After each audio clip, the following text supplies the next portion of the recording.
देर रात का वक्त था। पुलिस बदहवास होकर एक आरोपी को ढूंढ रही थी। पुलिस को पता था कि समय निकल चुका है, तकरीबन 60 घंटे बीत चुके हैं। राजनीति का प्रेशर, मीडिया का प्रेशर, तमाम सवाल, और इन सवालों के बीच पुणे बस स्टैंड पर हुए रेप केस के मामले के आरोपी दत्तात्रेय गाडे की तलाश जारी थी। और रात के तकरीबन 1:30 बजे आखिरकार पुलिस को सफलता मिली। उसे पुणे के शिरूर तहसील से गिरफ्तार कर लिया गया। इस गिरफ्तारी को लेकर के अपने अपने दावे हैं। कोई कह रहा है कि वो किसी के घर खाना खाने गया था, तो उसने पुलिस को इन्फॉर्म किया और तब पुलिस आकर के उसे गिरफ्तार करती है। कुछ लोगों का दावा है कि वो खेतों में छिपा हुआ था और स्निफर डॉग के जरिए पुलिस ने उसको देर रात ढूंढा। उसकी लोकेशन आखिरी बार वहीं पाई गई थी। पुणे बस स्टैंड केस जो लोग नहीं जानते उनकी जानकारी के लिए 25 फरवरी के अल सुबह, एकदम सुबह 5:45 पर एक महिला के साथ बलात्कार किया गया बस स्टैंड पर। और ये आरोपी तब से फरार था, जिसको लेकर के पुलिस लगातार दबिश दे रही थी। 13 टीमें छापेमारी कर रही थी। मुख्यमंत्री से लेकर के जो परिवहन मंत्री हैं उन तक का बयान आ चुका था। हुआ ये था, जिनको जानकारी है उनको जानकारी के लिए बता दें, पुणे के स्वार गेट बस स्टैंड पर एक युवती, एक महिला जो अपने काम से वापस लौट रही थी। ऐसा बताया गया कि वो नर्सिंग का काम करती थी और फिर उसके बाद वहाँ पे उनको थोड़ी दूर अपने घर जाना था, तकरीबन 100 किलोमीटर दूर। वहाँ पर ये आरोपी जो दत्तात्रेय गाडे था, ये मौके की तलाश में था। इसने महिला को देखा और उसके बाद उसको इशारा किया कि आप उधर जा कर के बैठिए, बस वहाँ से जाएगी। उनको डर लगा कि यार ये कौन व्यक्ति है जो इस तरीके से आकर के हमें बात कर रहा है या हमें बता रहा है। उन्हें भरोसा नहीं हुआ। तब दत्तात्रेय गाडे जो आरोपी है उसने महिला से दीदी कहकर बात किया कि दीदी मैं बस का कंडक्टर हूँ और वो बस जो है वो आपके जो गंतव्य स्थान की बस है वो वहाँ से मिलेगी। फिर शायद उनको भरोसा हुआ, फिर वो बस की तरफ बढ़ी।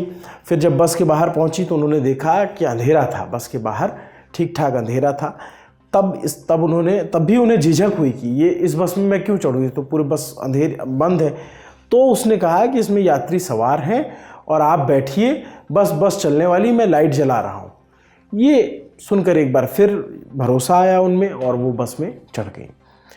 जब बस के अंदर गई तो देखा कि कोई नहीं था। बस के अंदर पूरा खाली बस थी, एसी बस थी, लेकिन उस जो डिपो था वहाँ पे जो ख़राब बसें थी, जो बस नहीं चल रही थी, वो सारी बसें खड़ी थी। तो एक तरीके से उसने झूठ बोला, उसने फरेबी की और फरेब करके उन्हें बस तक ले गया।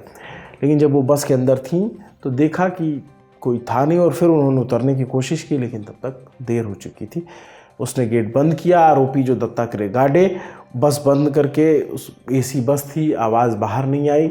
और फिर उसके बाद जो हुआ उसको लेकर के पूरे महाराष्ट्र में रोष है, उसको लेकर हिंदुस्तान में पूरे सवाल पूछा जा रहा था। और 60 घंटे से महाराष्ट्र की पुलिस का इकबाल दांव पर था। महाराष्ट्र की पुलिस से सवाल पूछे जा रहे थे, विपक्ष सत्ता से सवाल पूछ रहा था और आम जनता पुलिस की तरफ टकटकी लगाए बैठी थी कि आखिर इस तरीके की घटना पुणे जैसे शहर में हो कैसी गई, और हुई तो 60 घंटे तक एक आरोपी कैसे फरार रहता है, कैसे वो पकड़ में नहीं आता है। पुलिस तमाम प्रश्नवाचक चिन्हों का जवाब लेकर के रात के 1:30 बजे आई और आरोपी दत्तात्रेय गाडे को गिरफ्तार कर लिया गया। ये जो आरोपी है ये पहले से ही वांछित अपराधी है। ये पहले ही कई मामलों में जेल जा चुका है। चोरी, डकैती, छिनैती के इसके ऊपर 6 मामले चल रहे हैं।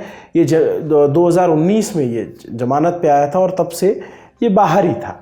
और जमानत पे रहते हुए इसने इस बड़ी घटना को अंजाम दिया, इस क्रूर घटना को अंजाम दिया, जिसको लेकर के महाराष्ट्र में काफ़ी नाराज़गी देखने को मिली। सरकार से, मुख्यमंत्री से सवाल पूछे जा रहे थे और आखिरकार टिप पर, पुलिस के जो सूत्रों ने हमें बताया कि टिप नोट पर काम किया गया, लोकेशन के ज़रिए ट्रैकिंग की गई।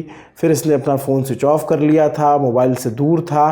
फिर इसको ढूंढते मुखबिर तंत्र का प्रयोग किया गया और आखिरकार पुलिस देर रात इसे शिरूर से गिरफ्तार कर लेती है, जो एक पुलिस के लिए बड़ी कामयाबी माना जा रहा है। अब इसे पुलिस दोपहर में कोर्ट में प्रोड्यूस करेगी, क्योंकि किसी भी आरोपी को गिरफ्तार करने के बाद उसे अदालत में पेश करना होता है, उसे अदालत में दिखाना होता है कि हमने इसको गिरफ्तार किया है।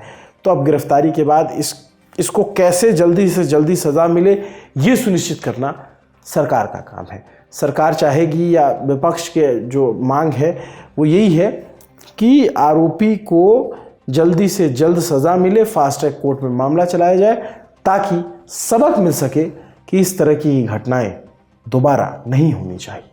नमस्ते, मेरा नाम अभिनव पांडे है। मेरे साथ कैमरे के पीछे मेरे साथी आलोक है। शुक्रिया।